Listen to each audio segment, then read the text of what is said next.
Halo, cześć, witam serdecznie, tu kanał Innymi Oczami i ja, Paulina. Witam z Wami po takiej dłuższej przerwie. Powiem Wam tak, teraz mieliśmy trochę wolnego, bo były zesłanie Ducha Świętego. Kacper miał jeszcze poniedziałek i wtorek wolny.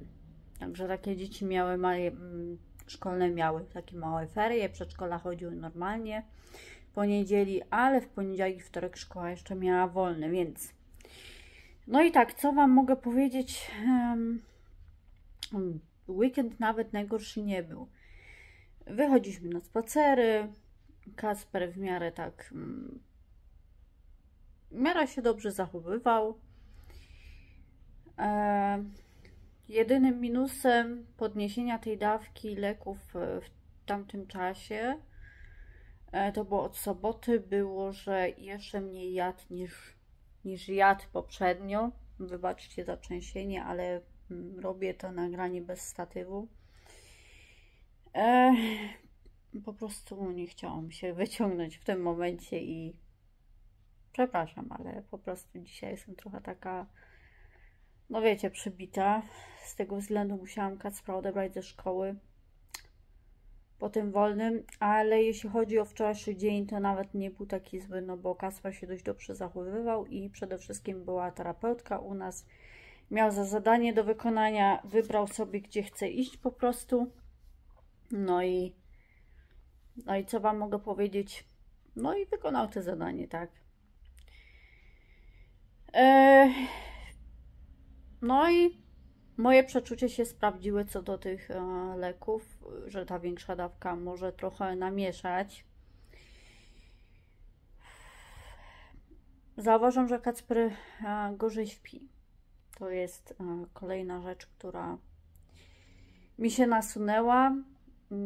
Przeczytałam wcześniej skutki uboczne, jakie są, ale po prostu jeszcze raz zajrzałam w to i rzeczywiście tak jest. Kacper jakoś chyba nie... Kacpra organizm po prostu źle działa pod wpływem większej dawki. Jeszcze 5 mg to było pół biedy, jeszcze w miarę jadł i tak dalej, ale 10. W takim razie tak czy siak będę musiała z lekarzem rozmawiać. Muszę czekać do piątku teraz. Napisałam mu szybko maila, bo ciężko się w ogóle idzie dodzwonić. No i co Wam mogę powiedzieć? Na razie obserwuję go.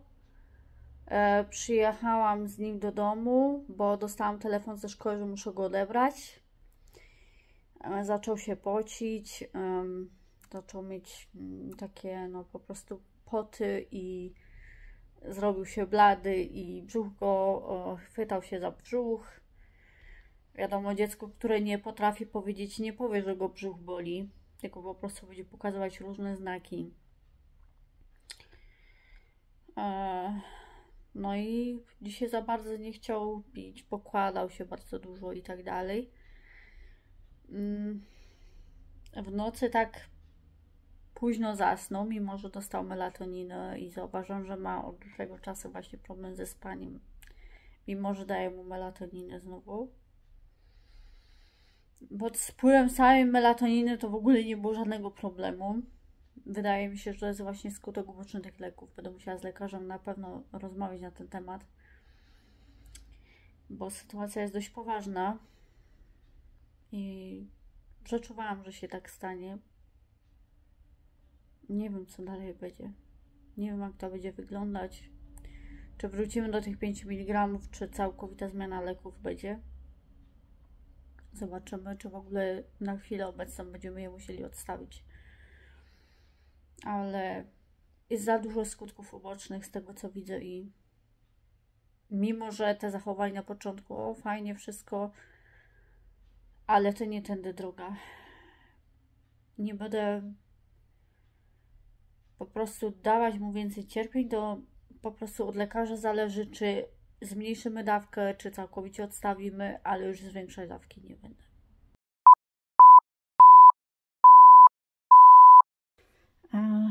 Wybaczcie za